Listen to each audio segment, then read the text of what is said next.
Sainte Marie, Madeleine, fidèle amie du Seigneur, toi l'apôtre des apôtres, conduis-nous vers mon Sauveur. Sainte Marie, Madeleine, fidèle amie du Seigneur. Elle arrosa de ses larmes, car elle a beaucoup aimé les pieds de celui qu'elle aime, car elle a beaucoup aimé les baisers et les parfumés, car elle a beaucoup aimé.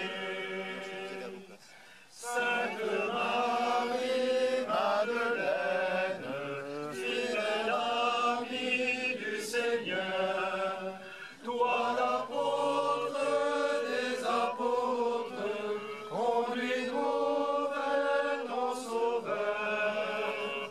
Sainte Marie, Madeleine, fidèle amie du Seigneur. Elle écoute la parole, car elle a beaucoup aimé.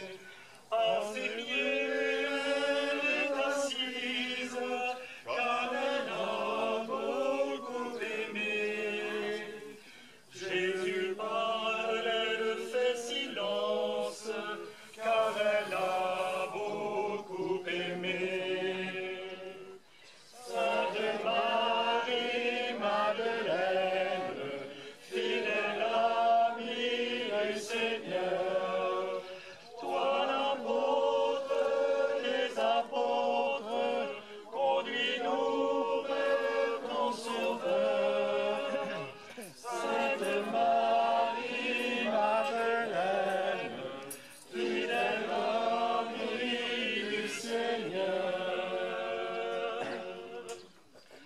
Pour Lazare enseveli, celle qui a tant aimé, elle supplie son bien-aimé.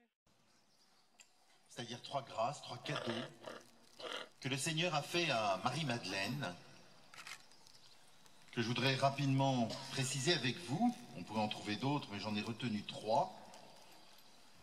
Et qui, me semble-t-il, peuvent ou doivent nous rejoindre, puisqu'elle est l'apôtre des apôtres. Elle nous invite, entre autres ici, par son intercession, à suivre peut-être les expériences, ou du moins les grâces qu'elle a reçues du Seigneur. Et j'en ai retenu 3. Le premier, ou la première des grâces, ou le premier des charismes, est, me semble-t-il, son amour très fort pour Jésus. Un amour que l'on peut parfois reconnaître comme démesuré. Un amour très fort qui est marqué par sa propre histoire, par sa féminité, certes, mais aussi par son affectivité, par tout ce qu'elle a vécu, son histoire. Un amour qui peut se caractériser par un désir très fort de connaître Jésus, de le suivre, de chercher en permanence Jésus, de chercher en permanence son Dieu. Et la première lecture, à partir du Cantique des Cantiques, nous rapporte très fortement cela. La parole de Dieu nous montre qu'en fait ce qui habite, entre autres le cœur de Marie-Madeleine, c'est de chercher son époux, de chercher celui qui va la combler, de chercher le Seigneur, de toutes ses forces, de toute son aide, de tout ce qu'elle est. Un amour fort qui est non seulement caractérisé par cette recherche, mais aussi par le désir d'être rassasié. Mon âme a soif de toi, nous dit le psaume. Après toi, languit ma chair. Un désir non seulement de chercher, mais d'être comblé, d'être comblé par Dieu. Un désir d'être comblé par cet amour qui jaillit du cœur de Dieu. Un amour qui est aussi exclusif, dans le sens où il s'adresse à quelqu'un de particulier. Il accueille ce que l'autre veut me donner. Un amour qui vient me faire grandir, me guérir, me sauver. Un amour qui me conduit. Sans toi, Seigneur, je ne peux rien. Et on sent ce cri qui s'échappe du cœur de Marie-Madeleine. Toute sa vie nous le rappelle. Toute sa vie l'illustre. Cet amour très fort de Jésus, qui devient chez elle de plus en plus comme une prière. Cette quête profonde, qui, j'imagine, tout au long de sa vie, a grandi comme une amitié réciproque avec son Dieu. Ce n'est pas un face-à-face froid, un face-à-face extérieur. C'est un amour donné et reçu, qui fait grandir, qui comble, qui structure, qui donne sens à ma vie, qui habite profondément ce qu'elle est, avec toute son histoire, ses blessures, ses péchés même. Alors me semble-t-il, il faut que nous nous posions, nous, ce matin, cette question. Où en est mon amour, ma recherche de Jésus? Être chrétien, c'est profondément vivre de Jésus. Comme je vous le rappelais tout à l'heure, un pèlerinage est l'occasion par excellence où je suis invité à rencontrer Jésus au plus profond de moi-même, quelle que soit mon histoire, quelle que soit ma vie, quel que soit mon itinéraire, mes blessures, voire mon péché. Et Marie-Madeleine aujourd'hui nous invite à cette rencontre en vérité, à rechercher toujours plus cet amour de Jésus, avec force, avec désir, avec obstination, comme Marie-Madeleine. Oui, que ma prière devienne vraiment cette amitié réciproque avec Dieu qui me comble. Le deuxième charisme, la deuxième grâce que je percevrai chez Marie-Madeleine, c'est la figure de Jésus miséricorde. Marie-Madeleine est inséparable, et nous le savons bien, de cette notion de miséricorde. Par sa quête, en fonction de son histoire, par sa présence à la croix, par sa rencontre avec Jésus dans le jardin, tel que l'évangile de Saint Jean nous le rappelait tout à l'heure. Cette rencontre avec Jésus extraordinaire qui nous a été relatée, cette figure qu'elle prend pour le jardinier, cette figure qui vient l'appeler personnellement Marie, et à cet appel qui retentit au plus profond de son cœur, au plus profond de son âme, elle se sent profondément aimée, reconnue, interpellée. Et j'aime bien comparer cette apparition du Christ ressuscité dans le jardin à l'apôtre des apôtres, à l'image de Sœur Faustine, du Christ qui apparaît à Sœur Faustine avec ses plaies, du Christ ressuscité, qui est la miséricorde. Qu'est-ce que la miséricorde?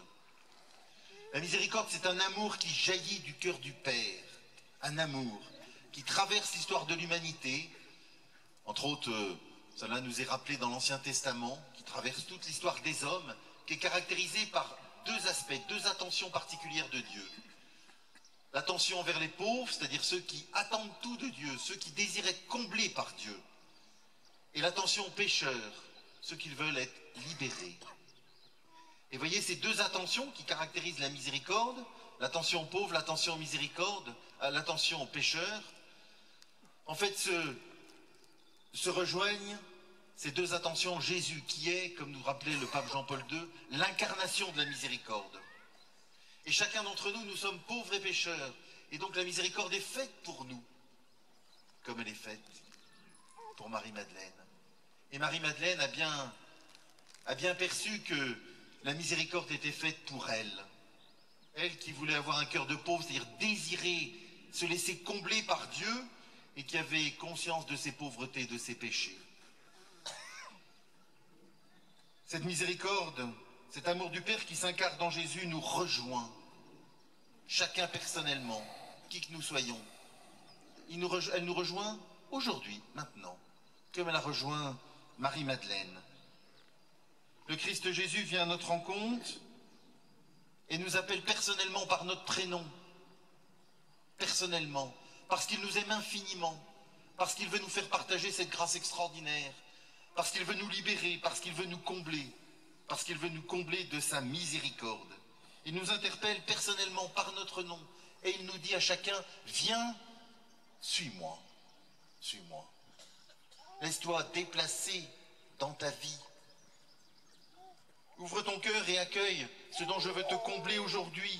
Moi, ton seul sauveur. Moi seul peux combler ta pauvreté.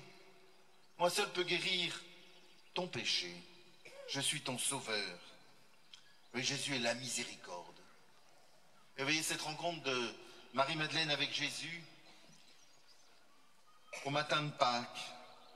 Jésus ressuscité, vainqueur de la mort, vainqueur de tout ce qui conduit au péché, à la mort,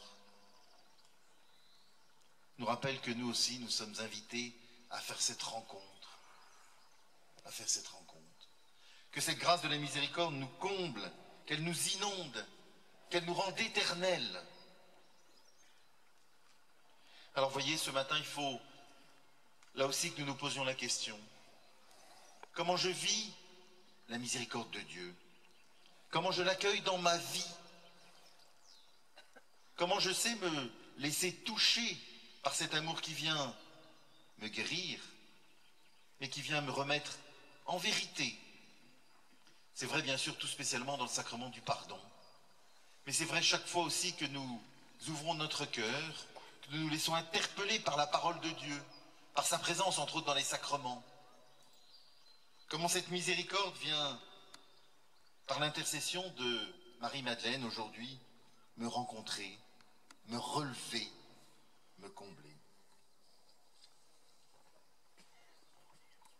Et puis la troisième grâce que je voudrais partager avec vous,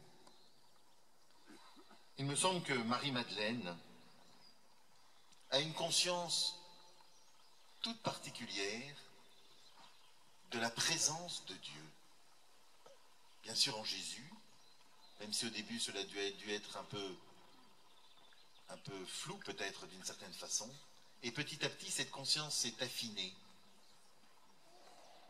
Prise de conscience de la présence de Jésus.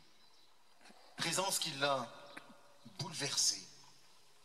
Présence qui l'a touchée, interpellée, transformée, ultimement transfigurée.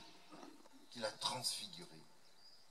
Elle s'est laissée toucher par cette présence qu'elle avait recherchée, qu'elle a accueillie, et elle s'est complue en sa présence. Sa présence, la présence de Jésus l'a tirée vers le haut, l'a élevée toujours plus.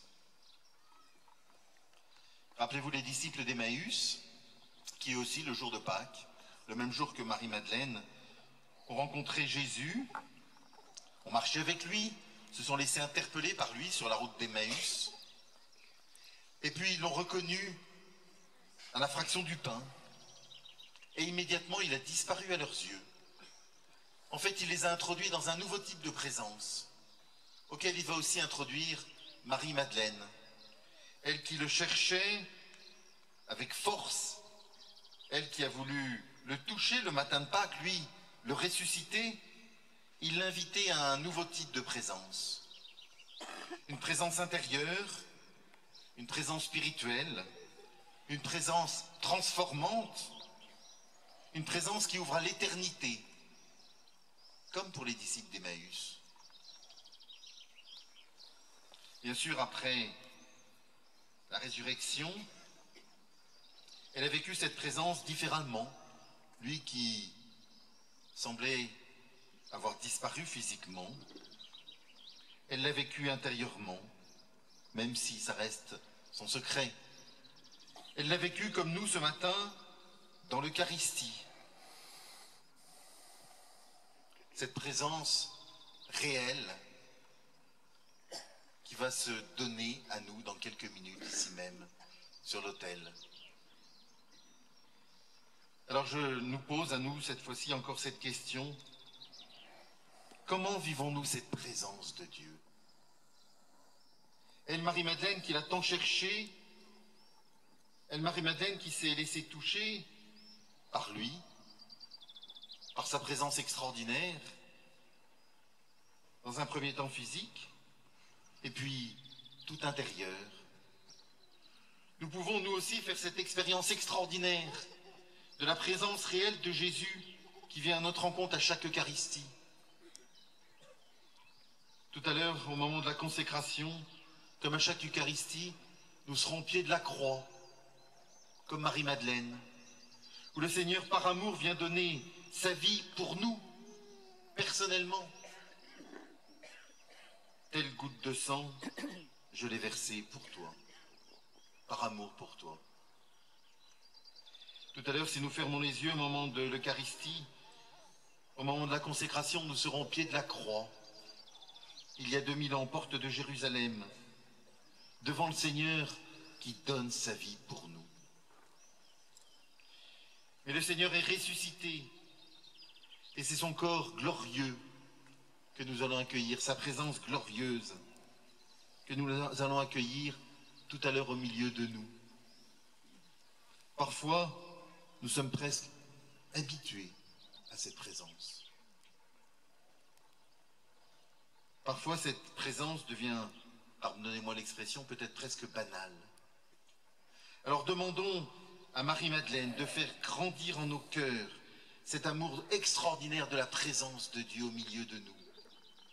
De prendre conscience que le Sauveur du monde, mort et ressuscité par amour pour nous, notre Sauveur, notre unique Sauveur, est là, au milieu de nous, pour nous. Qu'il vient à notre rencontre parce qu'il nous aime infiniment. Que comme pour Marie-Madeleine, il veut que cette rencontre vienne bouleverser notre vie. Aujourd'hui, maintenant. C'est maintenant que le Seigneur nous rejoint, comme il nous rejoint chaque jour, pour transformer nos vies, pour nous ouvrir la vie éternelle, pour donner sens à nos vies, non seulement à tout ce que nous faisons, mais ultimement à tout ce que nous sommes. Vous voyez ces trois charismes que je vous ai rappelés, la recherche éperdue de Jésus, de Dieu, le bien-aimé. La rencontre avec Jésus, miséricorde. La rencontre avec Jésus présent, sa présence merveilleuse, si simple et à la fois si bouleversante, qui m'ouvre l'éternité, qui m'ouvre la vie avec lui pour toujours. Ces trois charismes que l'on trouve chez Marie-Madeleine, elles doivent nous interpeller. Et vraiment, je nous invite ce matin, par l'intercession de Marie-Madeleine, à demander au Seigneur de faire grandir en nos cœurs ce désir de Dieu qui l'a si souvent habité. Et elle qui fut l'apôtre des apôtres, que ce désir non seulement nous transforme, nous transfigure, mais nous pousse à en témoigner largement, comme elle le fit autour de nous. Avoir des grands désirs, celui de nous laisser abreuver pour l'éternité par Dieu, celui de l'annoncer inlassablement. Et nous savons combien notre monde languit, même sans le savoir, de cette présence de l'amour infini, de l'amour de Dieu qui nous comble. Elle fut, Marie-Madeleine, une femme de désir. Est-ce que nous désirons Dieu, vraiment? Pas simplement d'un désir affectif, pas simplement d'un désir intellectuel, mais d'un désir profond qui me pousse à me tourner vers lui, c'est-à-dire à me convertir. Pas la force du poignet, et par la grâce dont il veut me combler, dont il vient déjà me combler. Voici que je me suis à la porte et je frappe, dit Jésus. Est-ce que nous allons lui ouvrir notre cœur? Non seulement pour sa plus grande joie, à lui le Sauveur, mais aussi bien sûr pour notre plus grande joie. Telle est la joie de la foi. Alors demandons au Seigneur par l'intercession de Marie-Madeleine que cette rencontre merveilleuse, bouleversante, transfigure nos vies. Amen.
Parfumée, car elle a beaucoup aimé.